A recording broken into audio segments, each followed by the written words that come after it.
Hello everybody, Cam Sweet here from the Garage Connection, coming to you today with a video about this machine here. Now this is not a video advertising this machine. Trust me, you don't want to buy this particular one, but we're going to kind of introduce the next project coming to the channel and just talk about a few of the things that we're going to do with this particular machine that are going to be quite interesting.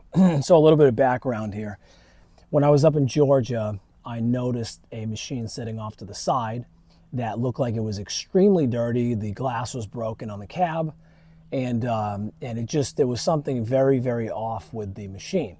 So I inquired about it, and essentially the conclusion of that whole situation was they said it was a return from a customer because the customer had a problem. And I said, okay, that's fair. I guess that gentleman had purchased this maybe on Amazon or online or whatever it is. So he had a problem with it, he returned it, and then I said, what's the problem? And oh boy, was I not ready for that. And let me just talk you through what happened here. So the story was, he was using the machine and it caught on fire, and then the controls got weird and it flipped over. Now that was what was communicated to Huayee of, hey, this is what happened. So, you know, me just kind of always in the pursuit of information and knowledge, I said, well, let me take a look and see if I can figure out what's going on, because it's kind of rare that a machine just decides to catch on fire, right? Randomly without any cause. So I took a look. Now this unit has, let me see here, 22 hours on the clock, all right? And I'm going to be honest with you, it was pretty freaking hard 22 hours. I mean, this thing is just, you can tell she's hurting. The cab was all beat up. You know, the pins are all messed up. I don't know. I think my personal opinion is I think this machine was used for a singular purpose and abused a lot. And then once it was done, they wanted to just get rid of it, or they were planning on selling it. But either way, so let's take a look. Now I gave this thing a bath. It was covered in fire extinguisher excrement. Okay, so we can see there we got the gas cap is pretty charred, right? And it also looks like the oil cooler kind of took a beating a little bit. The fan is melted on the oil cooler. It actually still does spin though by hand.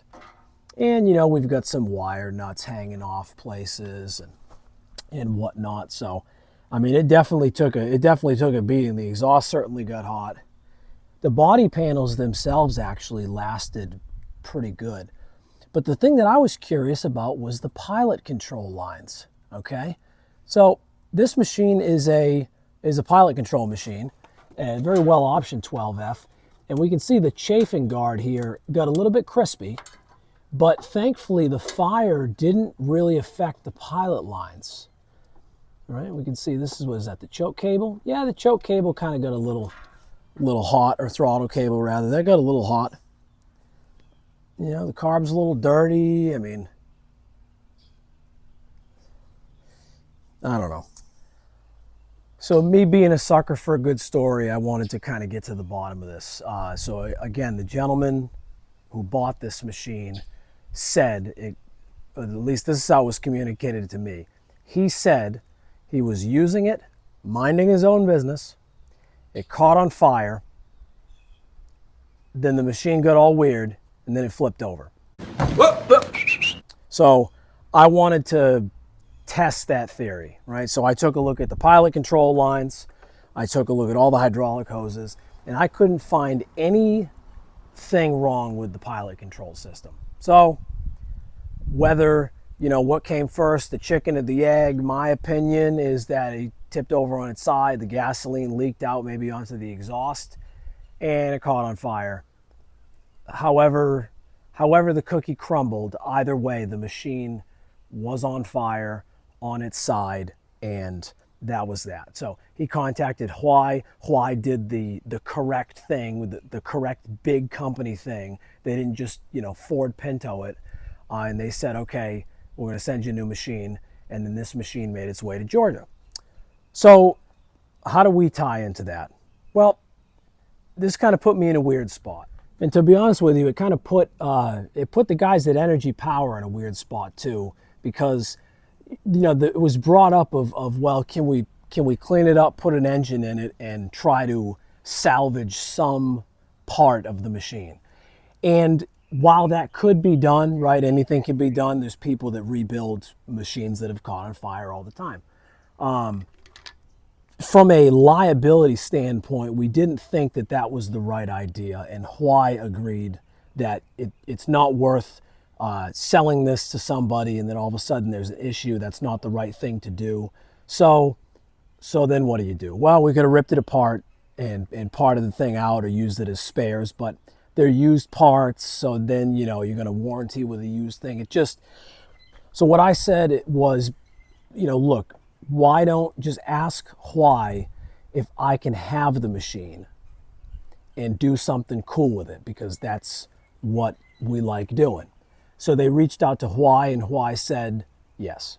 So here we are, a broken HY12, whatever, F.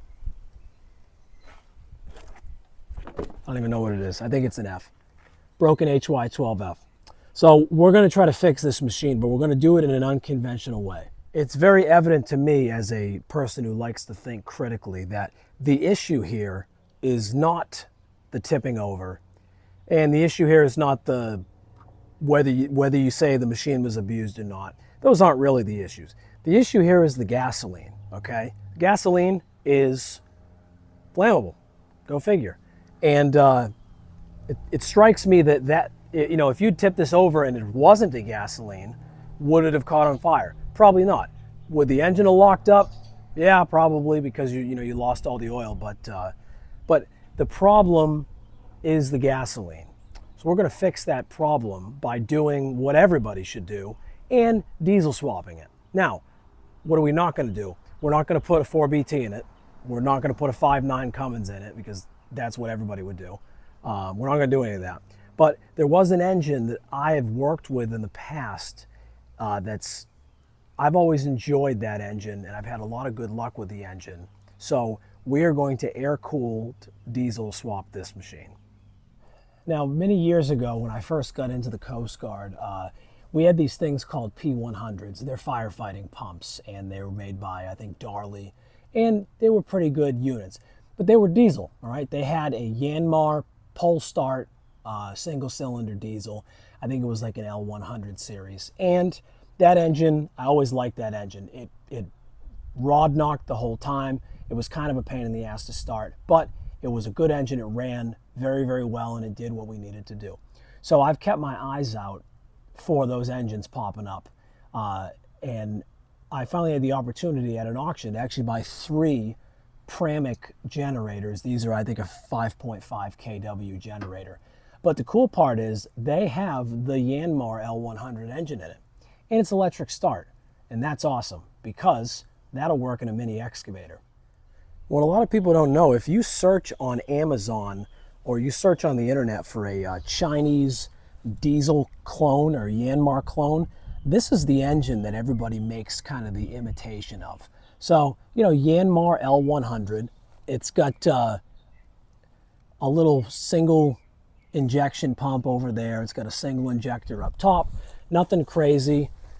Again, these do have electric start, and I don't really know what they're rated for. But the cool part is these only got like 300 hours on them, right? And they're pretty good engines. I'll fire one up here for you. Let's see if I can get into this door here.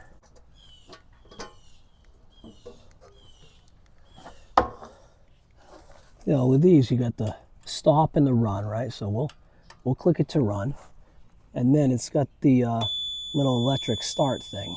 Now this has something very similar to like the choke on a gasoline engine, where you turn this switch on and there's a little decompression lever up top that you flip. Now this is these levers are a thing that I love to mess with people on, because when you're trying to pole start it, if you don't flip that lever, it rips the pull cord out of your hand and you practically throw your shoulder out.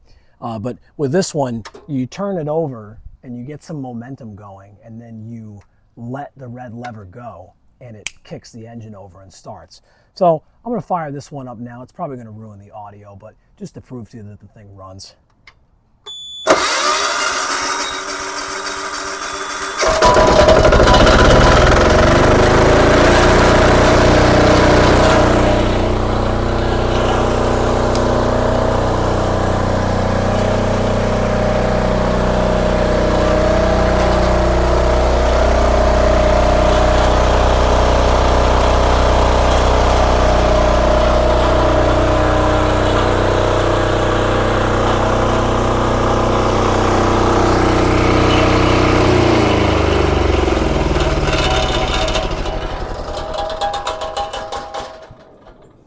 So the thing that I really like about the Yanmar engine, not only is it a similar size and horsepower as the gasoline model, but it's got 4-bolt mounting on the bottom. So to actually secure it to the engine plate, it's 4 bolts, just like the Briggs and the Rados.